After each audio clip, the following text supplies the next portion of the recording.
And on the other side, you have the guy running in New York, Mamdani, right? Okay, who's like a straight up communist. I mean, he is. He talks about, the things that communists say. I mean, he wants free grocery stores, free buses. Bill Maher just unleashed on Zohran Mamdani, and the spectacle was pure entertainment. The late-night provocateur tore into the New York lawmaker's ultra-progressive agenda, joking that his campaign was basically a free ad for conservatives. Maher's takedown wasn't mild. It was sharp, relentless, and brutally funny. Blink and you'll miss the chaos. Seriously, grab some popcorn. Who's the most popular politician on the left? AOC? I don't know. One of, but who's Bernie? Bernie is Bernie, yeah. Bernie is. I mean, he's not a capitalist. No, he's not, and he's also not president. He's not. But never would be. But neither is Mamdani. No, but he will. Trust me, he will be featured in the campaign commercials. But they're going to feature people. They boogeyman everybody. Yeah, but you don't have to boogeyman him. He does it too. And Maher's not wrong. Republicans don't need to invent a radical left boogeyman when Zohran Mamdani volunteers for the role every time he talks. With Mamdani poised for a mayoral run in New York, critics say his rise is a political gift to the GOP, a glowing sign that Democrats are drifting into fantasyland. He insists he's just a democratic socialist, but Maher isn't buying it. To him, Mamdani represents that wide-eyed idealism that sounds noble, but hands conservatives a ready-made argument on a silver platter. This must be horrible for a guy like you, who you spent your whole life talking about how government tries to do too much, which it does, and spends too much. And here you have Trump, who is the Republican, who is aggrandizing more power than anybody, as we just talked about. And on the other side, you have the guy running in New York, Mamdani, right? Okay, who's like a straight up communist. I mean, he is. He talks about, the things that communists say. I mean, he wants free grocery stores, free buses. I want him to win. You want him to win? Yeah. At first glance, Mamdani's message sparkles with utopian promise. Equality, fairness, a brighter tomorrow. But scratch the surface and the shine fades fast. For anyone who's watched socialist experiments crumble before, it all feels like history repeating itself, an old failure dressed up as fresh hope. I think every 20 years or so. Wait. We need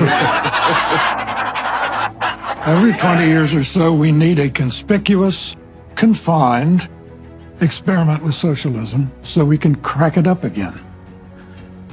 Socialist slogan used to be, workers of the world unite, you have nothing to lose but your chains. The new socialist slogan is, trust us, this time it won't be a mess. The truth is, socialist projects have crashed so many times that most people treat the ideology like a hot stove they've already touched once. Except, of course, for the younger crowd, dazzled by promises of fairness and free futures. But the problem isn't greed, it's human nature. People thrive on challenge, reward, and ownership. Take that away and ambition dies. Bureaucracy grows. Progress stalls. Mamdani's grand plans for government-run programs look poetic on paper, but in reality, they choke innovation. Sooner or later, everyone becomes equal only in frustration, not success. When the post-war Labour government in Britain was about to get started, one of their leading lights was a socialist named Nurian Bevan.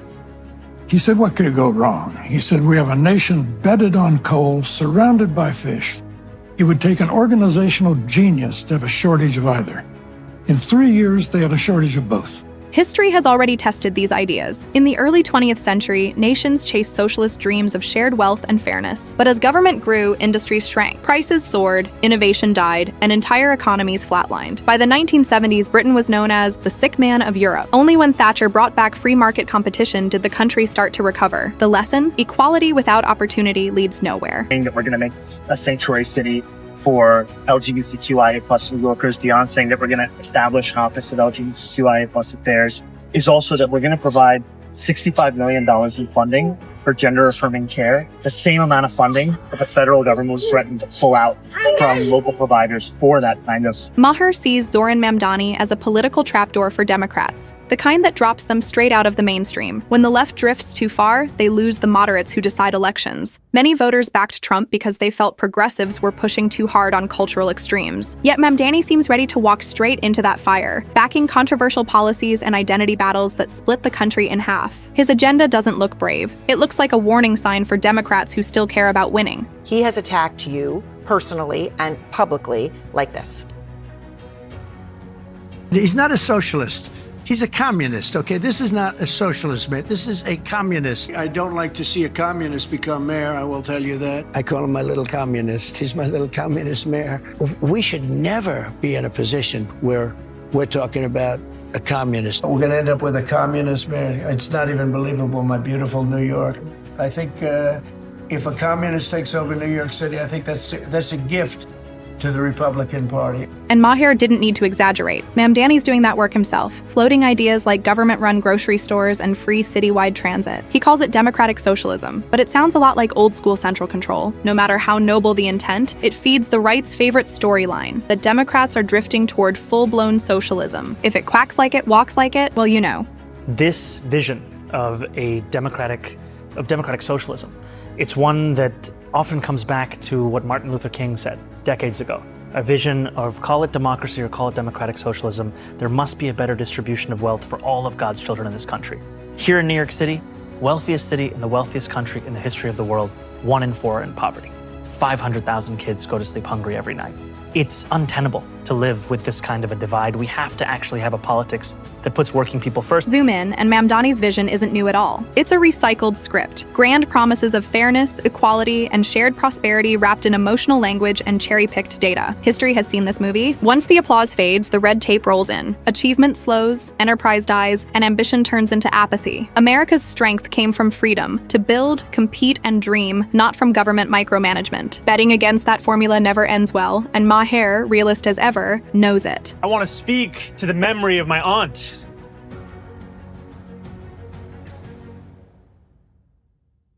who stopped taking the subway after September 11th because she did not feel safe in her hijab. Well, it wasn't so much his aunt as his dad's cousin, but, semantics.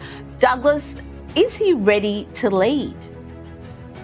No, in absolutely no way is he ready to lead, and that was just another reminder of it.